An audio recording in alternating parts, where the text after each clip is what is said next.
What is going on, guys, and welcome back to the channel. If you're new here, do yourself a massive favor right now. Smash that subscribe button, hit the like button, and turn on your notifications because we cover Springbok news every single day and you do not want to miss what is coming this season. It is going to be one of the most dramatic and exciting years South African rugby has ever seen.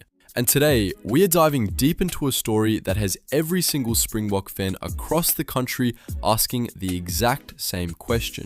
Just how bad is this injury crisis? And can Rassie Erasmus actually hold this thing together? Because let me tell you right now, the full list of injured Springbok players heading into the 2026 season is going to shock you. Stick with me until the very end because this one is a roller coaster from start to finish. Okay, so let us set the scene. The Springboks are the #1 ranked rugby team in the world. They are the back-to-back Rugby World Cup champions. The whole rugby world is watching them. They are gearing up for a blockbuster season that includes the Nations Championship, a historic 4-test series against the All Blacks in what is being called rugby's greatest rivalry, and then a massive end-of-year tour against the best teams Europe has to offer. This should be the greatest Springbok season we have seen in years.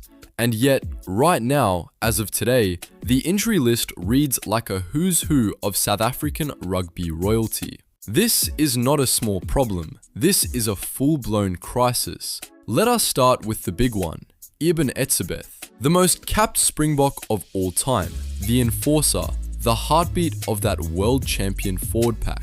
He has had an absolutely brutal run. It started with a concussion in December last year during a Champions Cup clash with Exeter Chiefs, and from that moment on, it has just been one thing after another for the big man. He battled concussion symptoms for months, then a hamstring strain set him back even further. He finally came back from his 12-match ban for the eye-gouging incident against Wales. We all remember that, only to pick up a hip injury that has now ended his entire club season with the Sharks. Right now, it is genuinely unclear whether Etzebeth will be fit enough to take the field for South Africa's first test of the year against England on the 4th of July. And if you know anything about what Etzebeth means to this Springbok team, you know that is a massive, massive concern. But here is the thing, Etzebeth is not the only lock in trouble, not even close. RG Snyman, one of the most physical and imposing locks on the planet, has suffered a devastating ACL rupture while playing for Leinster. An ACL, that is 6 to 9 months out minimum. That likely rules him out for the entire 2026 international season. Gone. And then there is Lud Diaga, another experienced, battle-hardened lock who has been recovering from hip surgery. He is not expected back for at least another 4 months, which puts him firmly in doubt for the bulk of the season as well. So let that sink in for a moment. 3 of South Africa's top locks, Etzebeth, Snyman, Diaga, all unavailable or racing against time at the exact same moment, heading into what is supposed to be one of the biggest seasons in recent Springbok history. Rassie Erasmus must be losing sleep over this. And it does not stop there, not even close. Pieter-Steph du Toit, the World Rugby Player of the Year, the engine of the Springbok loose trio, the guy who just never stops working, he has been under the knife for a shoulder operation. The coaching staff have described themselves as cautiously optimistic about his return before the season starts. But no one is making any guarantees. When you lose someone like Pieter-Steph du Toit, you do not just lose a player, you lose a presence, an intensity, a standard setter that lifts everyone around him. His absence would leave a hole in the Springbok setup that is extremely difficult to fill. Then there is the situation at prop. Frans Malherbe, the powerful and experienced tight head prop, has been battling back and neck issues that at one point had the rugby world genuinely fearing for his career. There were real concerns about whether Malherbe would ever play professional rugby again. He has been included in the recent alignment camp, which is a hugely positive sign, but the medical team is still not giving any clear timeline on when he will be fully cleared for test match rugby. His career has essentially been hanging in the balance, and every Springbok fan should be hoping with everything they have got that the big man can find his way back. Now let us talk about the backs, because it is not just the forwards who are in trouble. Allende, one of the most exciting and dynamic fullbacks in world rugby, went under the knife for shoulder surgery in late February.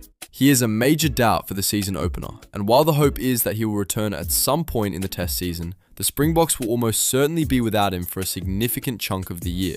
Then you have Ethan Hooker, who has suffered a dislocated shoulder that creates yet another selection headache for Rassie. Grant Williams, Jaden Hendrickse, Jordan Hendrickse, 3 scrum halves who are all currently dealing with injuries at the same time. Think about that, 3 scrum halves simultaneously out. That is not just bad luck, that is a genuine emergency in one specific position. Cobus Reinach is also unavailable through injury, and Sebastian de Klerk has been ruled out long term as well. So when you look at the backline depth chart right now and start crossing names off for injury, it starts looking very thin very quickly. Rassie Erasmus is famous for building depth, for always having a plan B and a plan C, but even he is going to be tested by this level of disruption. Now here is where it gets really interesting, and this is the part that shows you just how unbelievably well stocked South African rugby is, even in its darkest moments. Even with all of this going on, Rassie has named a 40-man squad for the next national alignment camp taking place in Cape Town from the 19th to the 21st of May. And within that squad, there are 10 uncapped players. 10. You read that right. Names like Sibabawe Mahashe, Zekatelo Siaya, Riley Norton, Hashim Pid, Emmanuel Chituka, young, hungry, dynamic South African rugby players who are getting their first taste of the Springbok environment. This is Rassie doing what Rassie does. He does not panic. He does not wave the white flag. He looks at the problem, adjusts, goes deeper into the talent pool, and finds a way. And there is good news coming from other areas too. Kwagga Smith, Franco Mostert, Jesse Kriel, and Faf de Klerk are all returning from their Japanese club commitments now that the league phase of Japan Rugby League 1 has come to an end. These are experienced, proven Springboks who will bring quality and calmness to the squad ahead of the test season. Cameron Honeycomb, the powerhouse number 8, has come back from nearly 9 months out with hamstring and knee issues and is already back on the bench for the Bulls. If he hits form before July, he could be a massive option for Rassie. Salman Morat is targeting a return from his toe surgery in late May, which means he should be available for the July tests. And Ibn Etzebeth himself has publicly said that he has no intention of retiring, that the fire is still burning, and that he wants to wear that Springbok number 4 jersey as many times as possible. Those are the words of a warrior who is not done yet. There is also the broader context to consider.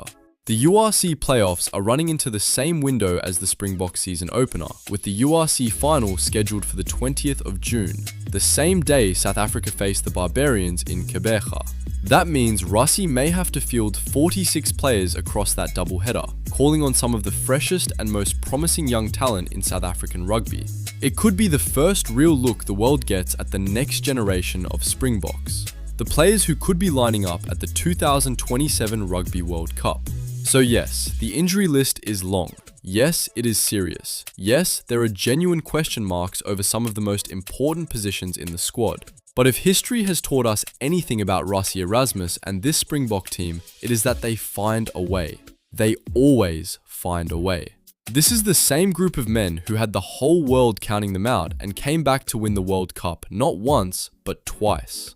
A few injuries are not going to break this team. If anything, it is going to open doors for some incredibly exciting young players, and it is going to make the rugby we watch this year even more compelling.